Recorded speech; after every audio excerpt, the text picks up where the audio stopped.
Hi everyone, this is Dr. Mark Schillinger, founder of the Young Men's Ultimate Weekend, a rite of passage initiation event for young men ages 13 to 20 to help them have way more skills and way more drive and way more desire to become more responsible for their own well-being.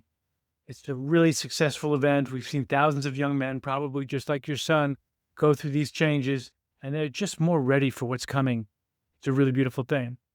I'm also the founder of Challenging Teenage Sons, which is an organization dedicated to helping parents and their teen sons have more caring and cooperative relationships. And I want to say that when I call it Challenging Teenage Sons, it doesn't mean that your son's particularly challenging, because when I mentor young men, here's what they tell me. Their parents are really challenging. What it means is that we have forgotten as a culture, as a society, how to challenge our young men to really become the men they need to be and want to be. So today's presentation is called Why Parenting is So Stressful Now, The Collapse of the Village. I'm excited to have created this podcast because when I start to mentor parents, I'm always compelled to tell them that it's one of the hardest times in history of the world, probably to raise teens. And while I always enjoy telling them why this is so, I've never made the time to put together a podcast to explain this. So I'm excited to get this done. So let me begin by saying something that you already know. Parenting today is nothing like it was a generation ago, let alone 2 generations ago. We are witnessing a massive transition, one that's happening faster than most people, let alone most families, can keep up with. The rise of artificial intelligence, social media, constant screen time has changed the way our children think, learn, and interact with the world. And as parents, we have a choice. Like, do we resist the change and hope our old methods will still work? Or do we evolve alongside our children to guide them through this new digital world? So that's what I've been doing the last 26 years, specializing in helping parents and their teenagers navigate this transition from the old, time-tested ways of raising teenagers to the new ways that we all need to learn if you're going to raise a happy and productive teenager. Okay, so here's what the episode's all about. I'm going to help you understand the transition from traditional parenting methods, what worked before, to the modern parenting methods that are necessary now. I often call that from paleo parenting to paradox parenting. Here's why. Paleo parenting refers to the ancestral ways that humans have been raising their kids for literally millions of years. Paradox parenting, which is what we're in now. The paradox is this: we still need to bring the best of the old ways of parenting, and we need to adapt to the new ways of parenting in this era of artificial intelligence. So we have to be good at both. That's the challenge. So also in this episode, this podcast, you're going to learn what's changed, why the old technologies are failing, and most importantly, what you can do to reclaim your authority and your influence as a parent in this AI era. Truthfully, this is like a huge topic. I could take hours to talk about this and tell you why families around the world are really being torn apart. But I just want to give you an overview, so if you're a parent who's struggling to raise your tween or teen, you'll have some perspective as to why it's not your fault. So I want to start by saying families are suffering during this rapid transition all over the world. And how do I know this? Well, after my work appeared with families on CNN's show, This is Life with Lisa Ling, I've been mentoring families all around the world, and trust me, you're not alone. Most families are struggling with this transition. And this transition is what I'm referring to and have been calling ancestral intelligence, or the old proven ways of doing things, into artificial intelligence, the emerging new ways of doing things. Specifically, when I say ancestral intelligence, I'm talking about the way that humans have become the caring, compassionate, connected, and cooperative creatures that most of us are. That's kind of the old way. What I mean by artificial intelligence is what humans are currently transitioning into, which is a culture that is filled with amazing benefits and wonderful conveniences. However, it's also creating isolation, anxiety, depression, suicides, boredom, loneliness, and addiction to weed, alcohol, and especially digital devices. This is not just the young people. Parents are going through this too. I believe that this transition began approximately 8 to 10,000 years ago, depending on which book you read, when this is the era when humans learned to domesticate plants and animals. Once upon a time, and up until domestication, meaning up until about 10,000 years ago, so we're talking about millions of years, humans were mostly nomadic and tribal, and they relied upon each person in the family or in the clan or in the tribe to communicate and cooperate. We lived in small, self-contained groups, and in these villages, maybe a few hundred people and less sometimes, everybody knew each other. Parents could rely on other parents and local wise men and women to provide the resources they needed to help their kids survive and thrive. For hundreds of thousands of years, parents like you had the help of other tribal members to help their children discover, develop, and master their own physical, mental, and emotional skills. And these mentors, and here's the key, these mentors taught the shared values and skills that the family and the tribe held in the highest regard. So the parents could release their children into the tribes and the mentors and know that they were going to learn what they needed to learn. Because let's face it, at some point, our teenagers tune us out, they just do, and they need to hear the same wisdom in a different way from other people. That's what mentors do. Well, when children are raised in this way, like a community project, this would allow the children to respect themselves because they were considered a valued member of their culture. Why? And this is really key.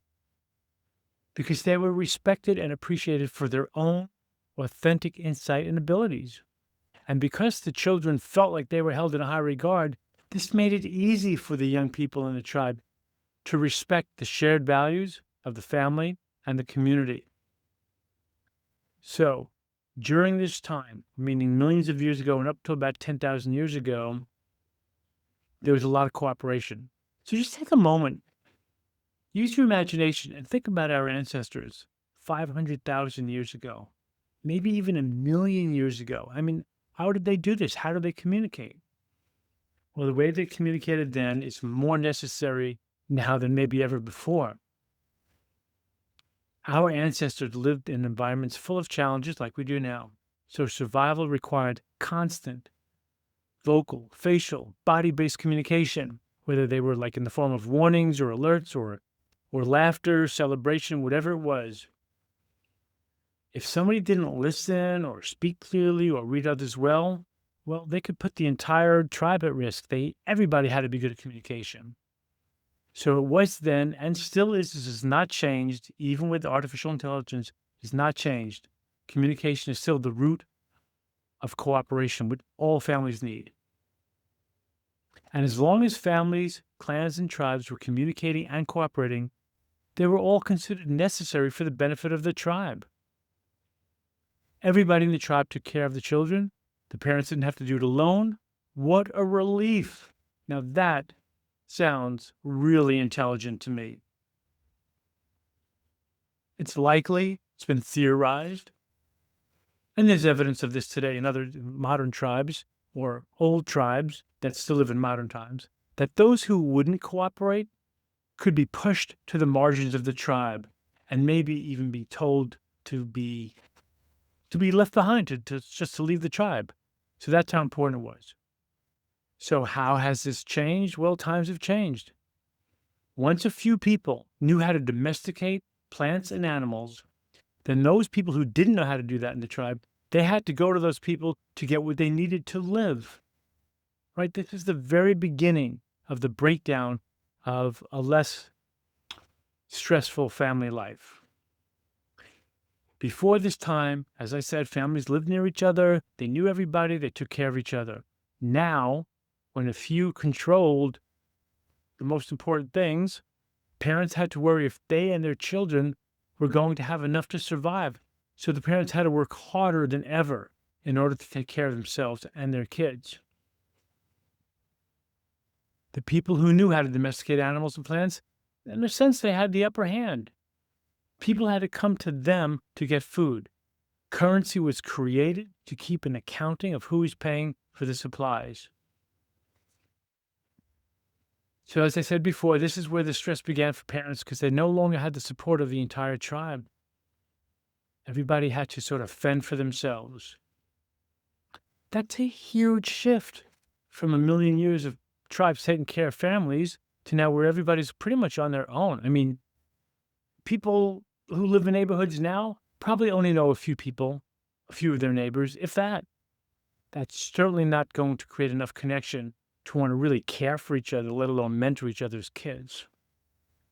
Okay, so that's thousands of years ago. And this goes on and on and on up until about the 1700s. And that's when the Industrial Revolution kicked in, which further separated parents and their children by having the adults having to work in factories and getting away from their homes because they probably had to travel to go get the work. And by the way, children had to work in those factories too, so everybody was separated. Now, I don't want you to get the impression that I'm not a capitalist. I live in America. I'm a capitalist / socialist. I get it. I have to run 3 businesses. I have a nonprofit. I see patients and I mentor families. So I get the business model. But what I am saying about my critique of capitalism is when it's taken to the extreme, which started sometime back in the day of domestication, a few controlled the many. And what I consider the problem with capitalism is the extreme of it is the glaring greed that's severely distorting the benefits of capitalism. I think most of you listening would agree that now it's pretty clear. The decisions of the very few powerful people who have the most money greatly affect those who don't have a lot of extra time and money. And since most of the wealthy people or corporations are not willing to redistribute their wealth enough, then parents and their children essentially have to live their lives pretty much just to make enough money to survive. That has become a huge shakeup in the well-being of family life.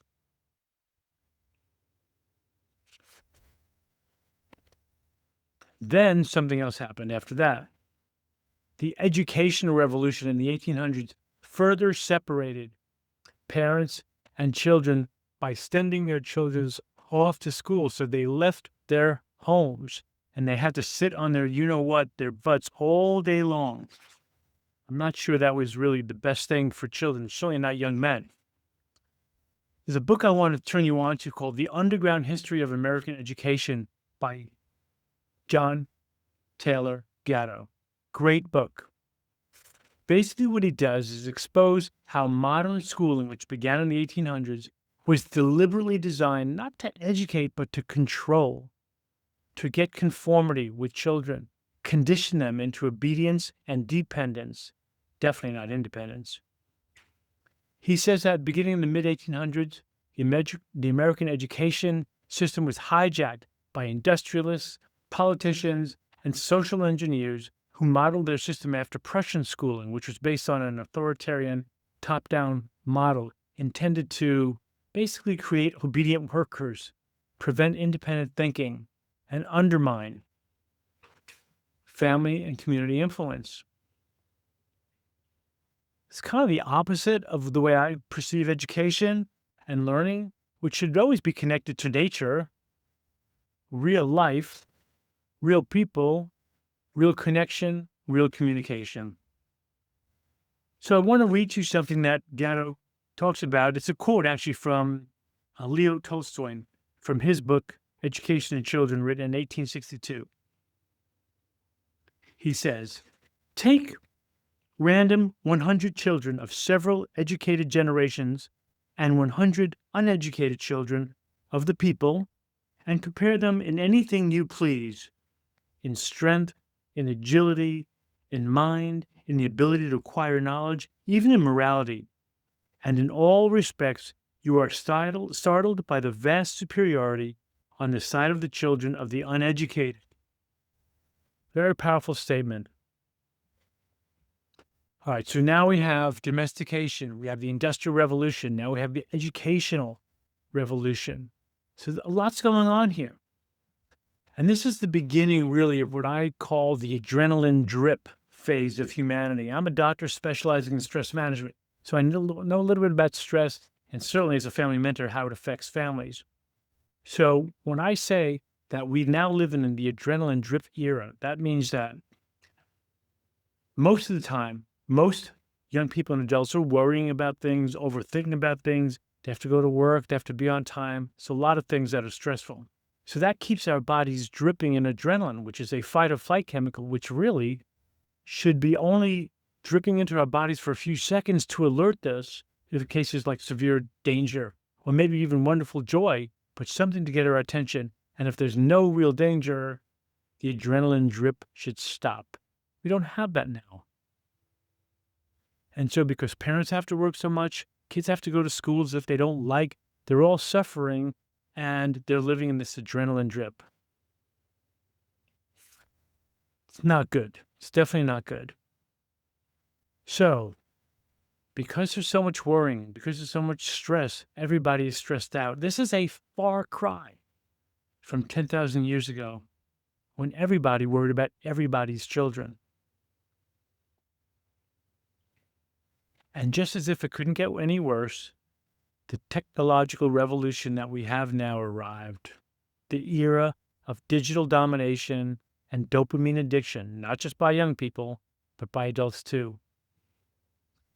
The constant participation and instant gratification that devices and AI creates is diminishing the natural biological drive of our teenagers to want to successfully launch out into the world. I mean, the hard truth is that many of our teens are just not feeling it. They're so addicted to that dopamine rush. It keeps them from engaging in their instinctual, natural, innate drive to want to get out into the world. And because parents are getting addicted to this stuff too, it's diminishing the quality time that the parents need to have with their kids to channel their ancestral instincts into good ways to raise their teens.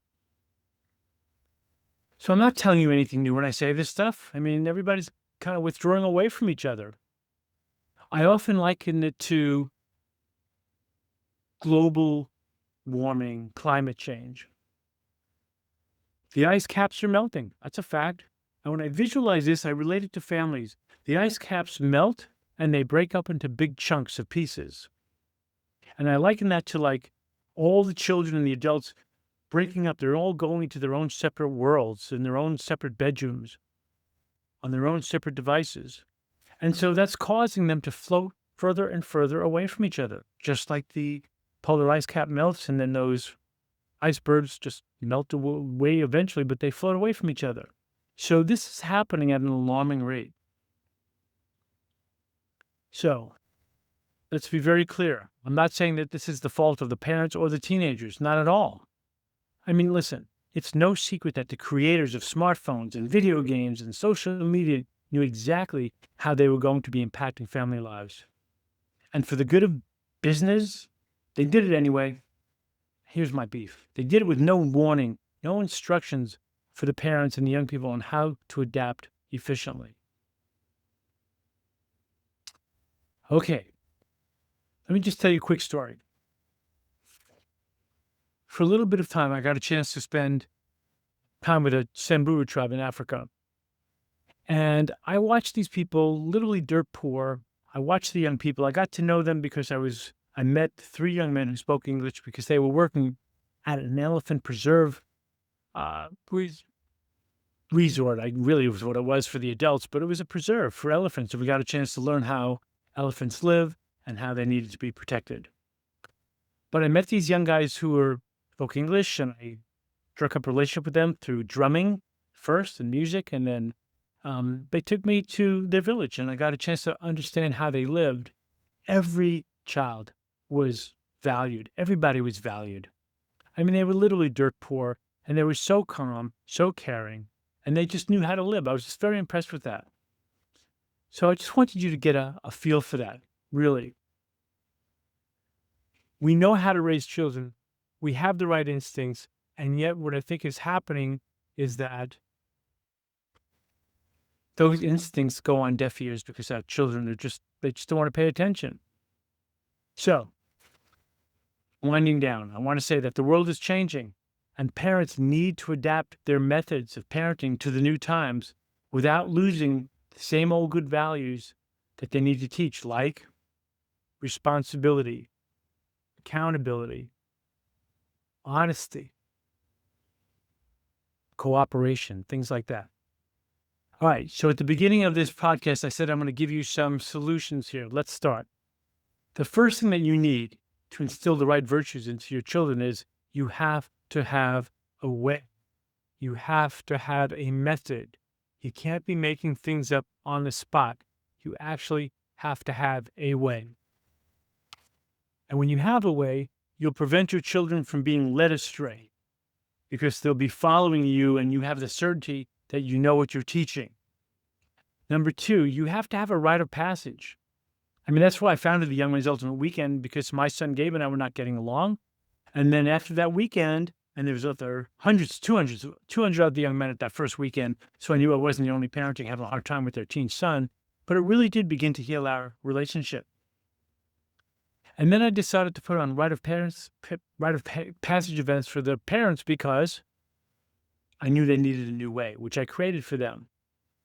So now at our events, we have a rite of passage for the parents and a rite of passage for the parents at the same time. And at the end, when they come together, besides being a goosebumpy ceremony, they have really a much easier time having more caring and cooperative relationships. The rite of passage serves like, I like to say, like jumper cables, not just for the teens, but for the parents. The battery still has some juice in it usually when you need your jumper cables, but it needs a charge. So young people need to get this charge to become more independent, and adults need it. They need this jump charge to remember that their instincts are right. They just need a way to channel it. The third and last thing that you need to have to raise your children through this era of transition is a village of mentors. Now, we've dropped this out of our current culture, as you know. So like at the Young Men's Ultimate Weekend, like we train our mentors. They go through probably 30, 40 hours of training, and they know how to be with young men. So you want to have mentors who actually know what they're doing and what they're saying, so that when you give over your children to mentors, they're teaching your children the same values that you have in a high regard. The trick is that they know how to stay calm because it's not their kids, and they have a method that they're doing that. And I've really seen this firsthand after the Young Men's Ultimate Weekend and the Ultimate Parenting Weekend. Like the parents and the children, it's like they instinctively knew how to get along, but now they know how to get along because they have a way. It's just a really beautiful thing to watch. So in closing, I want to say this. I know that the world has a chance to be a healthier, happier place and much safer place, really. But it's going to come when the parents and the young people, their kids, know how to work together based on respect and generosity and cooperation, and not on the hatred, greed, or polarization or domination that they're seeing all over the internet. So the world needs thriving family relationships now more than ever, and it's not too late to move our families in the right direction. I've said this before. If you've listened to the podcast, you've heard me say this. We are the ones we've been waiting for. There's no outside force coming to rescue our families from this rapid digital takeover. Okay, I'm not here to say that we should not have any digital devices. Of course we should. They're great and they're super dangerous. So we need to have a way to instill them into our culture in a way that we can all handle.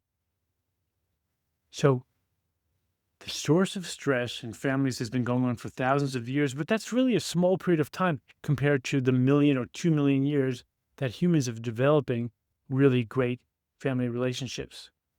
So we can turn it around, we can change it, we can bring the best of the old ways and integrate it into new ways that we need to have, and then things can be fine. So thank you for listening to the presentation. If you please like this podcast, then please share it with other parents who you know will benefit from this. And I'm going to encourage you to email us if you want to start receiving my weekly blogs. It's free information on how to raise teens through this era of digital dominance or into this era of digital dominance. All you have to do is email me at info@challengingteenagesons.com. info@challengingteenagesons.com. And when you send me that information, because I get every email, I will respond to you personally. I'll send you the link so that you can get our free newsletters and we can stay connected. Again, thank you for listening.